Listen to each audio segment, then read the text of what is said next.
Well, Hulisani Ravele is pissed off with people and their whole festive excitements and whatnot. She's not having any of it, and she wants you guys to know to stop this behavior of wishing her things she didn't ask you about. I was wondering, like, what's the hostility? Why is she being so hostile concerning this particular subject? But I've mentioned this thing before. When people go into Pan-African beliefs, it starts off nicely. It starts off, it's a mixture between God and the ancestors. And before you know it, it becomes exactly this. It becomes hostile. So she went up to a thing. You'll remember this whole story where we spoke about this. She said that she had visited a Sangoma, and they slowly introduced the Sangoma opened the Bible. This was about 4 years now. We've been looking at her journey in this ever since she exited Christianity towards this. And I'm telling you, Hulisani's story is the reason why I warn about Pan-African beliefs. Back then, you'll remember she was saying that there's an evil side to God. There's a side of God which you see in the Bible which is evil. And I was like, this lane of theology is going to fall. It's going to fall into incredible errors. If you look at Hulisani's post, she somewhat looks like she's praying in her Sangoma outfit, and then it rains to comfort and to cleanse and to confirm that it is well. It says grand raising of what she says, thank you of the deep part of my being for all your messages from yesterday. I am affirmed and good standing with Mudimu. You see, so there's this somewhat of a balance, but you remember the whole reason of, like she's speaking in English, she's writing in English, so she's very specific about claiming that part there.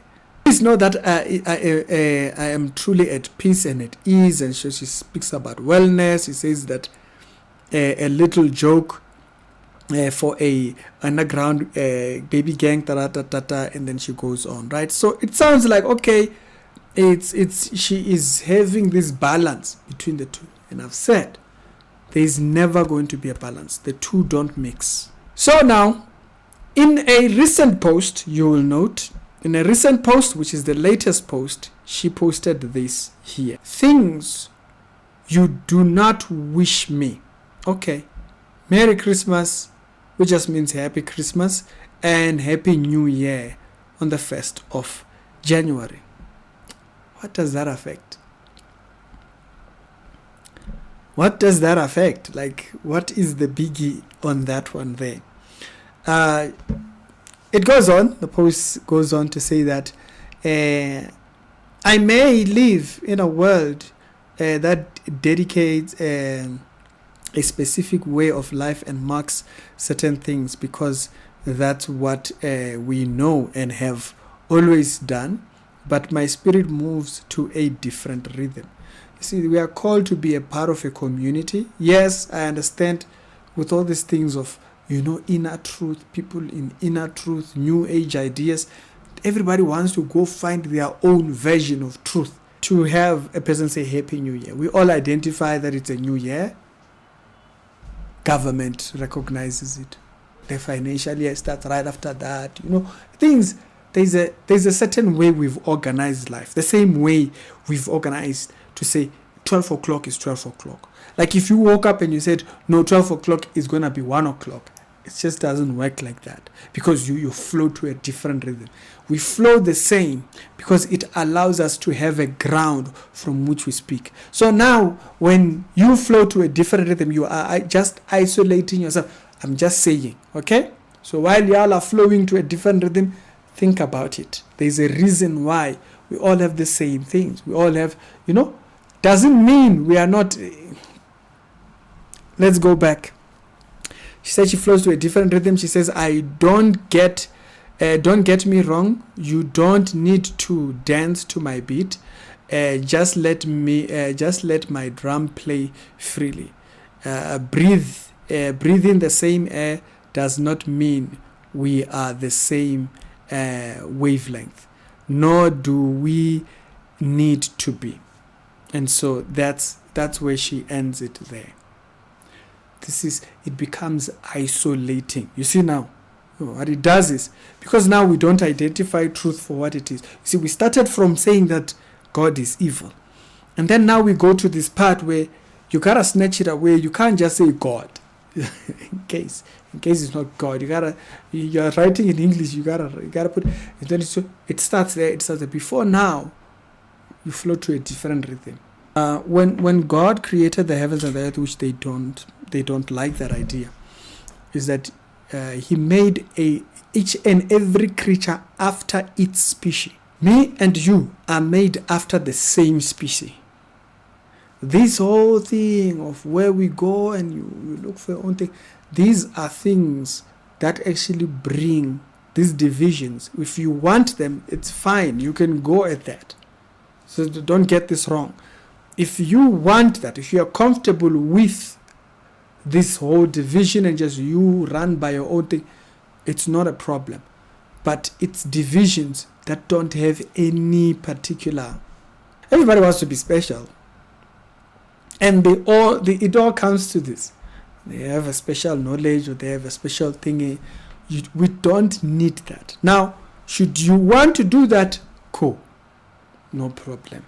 The Bible warns that a person should not do that. It says, do not be like those who neglect the coming of us together. And you remember, that was the first thing Hulisani abandoned. She said she didn't want anything to do with that. She felt it didn't define her. So the moment a person isolates themselves, it creates a world around them. There is an enticement in the world. Okay? I might not be saying this to you, of course, maybe you feel whoever you is at this point, might be Hulisani or anybody. But I might be saying this to someone who is trying to do exactly what you're doing, and they don't know that they've already started. I'm talking to that person. There is an enticement to the world to feel like spirituality ought to be a certain level of personal. So by a certain level of personal is that there are experiences that other people just don't have a recollection of. Like we just don't understand. You just have to be very careful when you go that route. You see it with Enigma. He went and he wanted to charter his own path. It creates problems. He wasted over a year of people's year because he kept trying to charter a whole new path. He kept trying to rename a version of Christianity for himself. He called them holiness. And then there are other people that identify as that.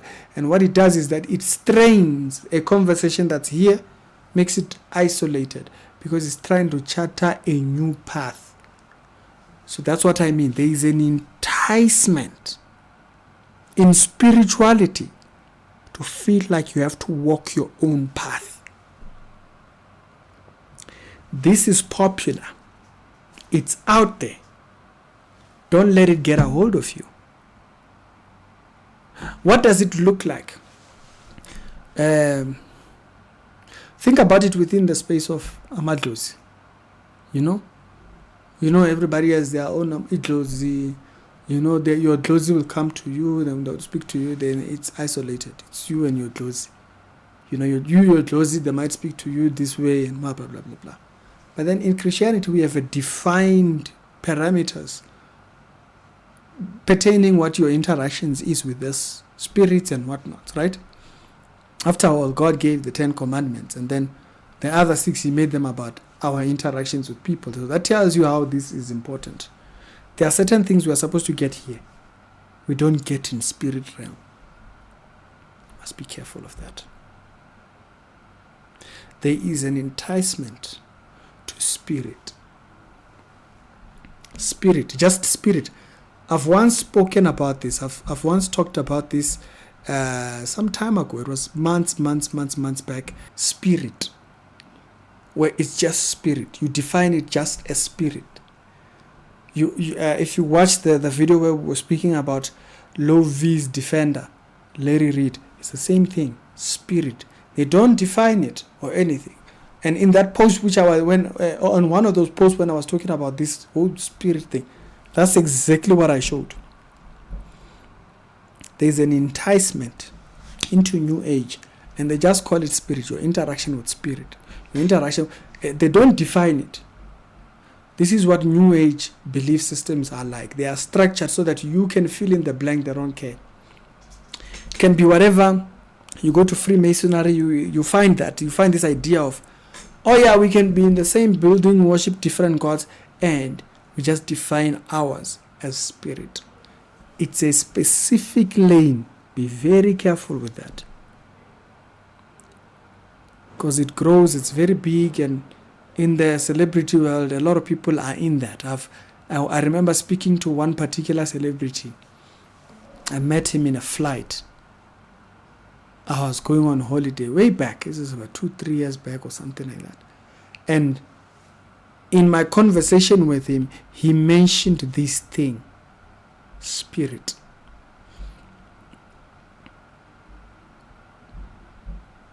I hope you hear me, because I'm human. I'm limited in how I describe things. And so you have to listen to it. This is the episode I'm talking about here. When I spoke about the cult, I wasn't saying Marcus is in the cult. I was saying the idea of the cult has this idea of rounding off the idea of spirit. Because in the video, she says, you're like, what's that? What is that? What does that have to do with God? You are a child of the what? You know why when the demons got cast into the pigs ran into water, right? But anyways, we're not there. Be very careful of this spirit. Because what it does is it branches off, and it will lead you astray. You will become so isolated in your descriptions, we won't be able to reach you. But you want to chatter that part? Don't say we didn't warn you. It's Ricky. Other episodes done today, they'll be down in the pinned comments, and I'm going to see you later on.